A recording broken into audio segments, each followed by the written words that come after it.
మనం ఒక్కసారి కనుక పాకిస్తాన్ పరిస్థితి చూస్తే గత 10 సంవత్సరాల నుంచి వాళ్ళ టీం పర్ఫార్మెన్స్ చాలా దారుణంగానే ఉంది కదా.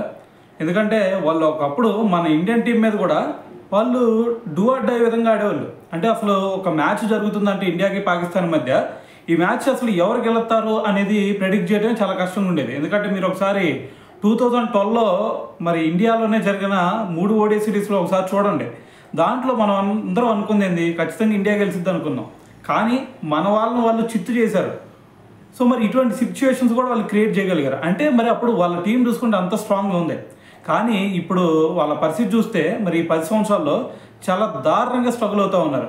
ఇంకా చెప్పాలంటే మొన్న వెస్టిండీస్తో జరిగిన థర్డ్ ఓడిఐలో వాళ్ళు ఏకంగా 200 రన్స్ తేడాతో ఓడిపోయారంటే వాళ్ళ పరిస్థితి ఇంకే విధంగా ఉందా అనేది అర్థం చేసుకోండి.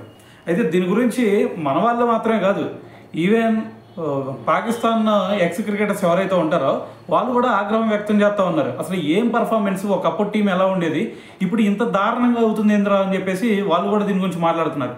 అయితే దీంట్లో భాగమైన షోయబ్ అఖ్తర్ కూడా దీని గురించి రియాక్ట్ అయ్యాడు.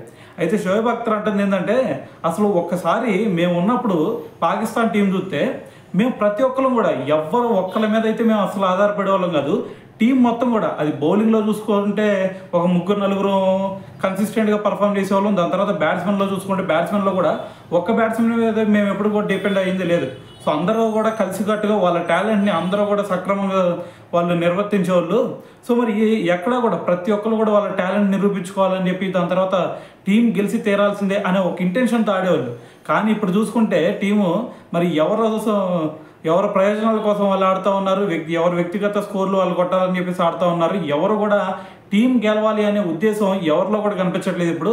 సో దీంట్లో మొత్తంలో కూడా అసలు ఒక మార్పు రావాల్సిందే, జట్టు మొత్తంలో కూడా ఒక చేంజ్ తీసుకురావాల్సిందే అని చెప్పేసి మరి రీసెంట్గా షోయబ్ అఖ్తర్ అయితే దీని గురించి మాట్లాడడం జరిగిందనమాట.